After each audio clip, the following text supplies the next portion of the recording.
I was sacrificing my future for the present. Think about your weight loss journey. Mm-hmm. Bro, you went from energy drinks and alcohol and doing whatever you was doing with your life. You snapped your fingers, and then I looked at you, and you was a whole different person, bro. I struggle to recognize you. Like, let's put it that way. You definitely had that click. Definitely was. Sean, what are you doing? It was more, what are people seeing in me, to be honest. It was, what do I have to offer to this world? I look in the mirror and go, well, physically I was like, I'm tall. Which is nothing to be proud of, because it's just, I would be. I'm trying to say, I didn't work for that. You didn't don't get me wrong, I ate a lot of food for that, but I'm trying to say. Yes. And it was like, got hair. Like, I didn't go to the gym at this point, but like, that was it. And I was like, and then I looked around, and then I heard about a thing called skinny privilege, and I was like, oh, let me look into this. And I went, that makes sense, because I was fatter when I was a kid, then I got thin and more attractive as I grew, because I grew so fast I just couldn't be fat. Yes. I went back down again. But I saw the difference. It was night and day the way people treat you, and I was like, I'm basically just nerfing myself.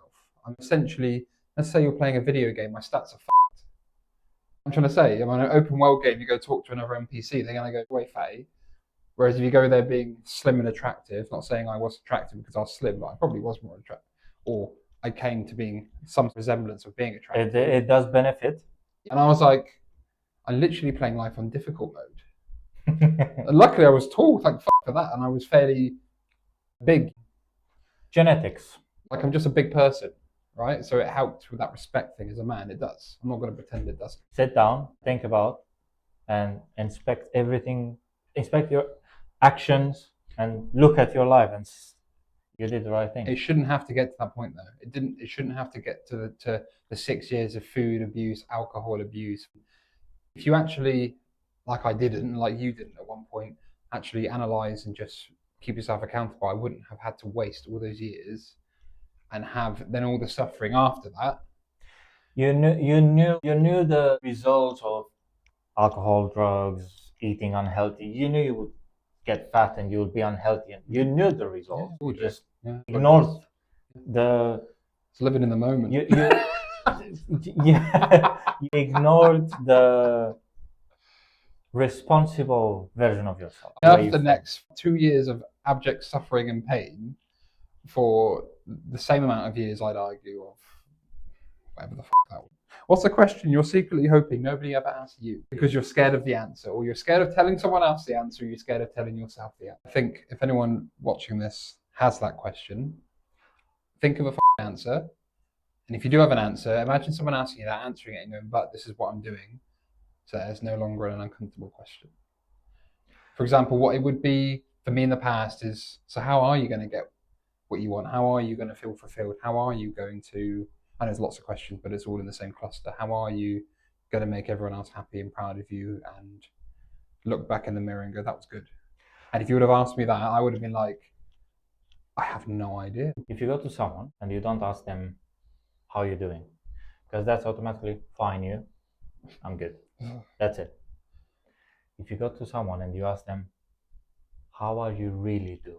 Or are you okay? Are you actually okay? Yes.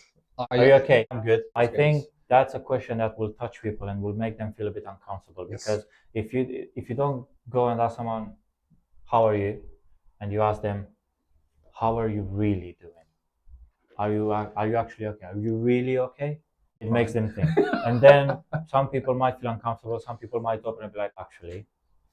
The second question would be, are you happy with where you are? Oh, yes. Are you actually such a simple one, but you're happy with your life? I think those questions, it can make a lot of people, I really believe, it can make a lot of people uncomfortable. It can make them really think. It can be very touchy. Is the accent that you put on the question, is the way you ask it, the way you frame the how are you really doing, is genuinely mean it, and you genuinely want to know the truth, not you're right, good, you good.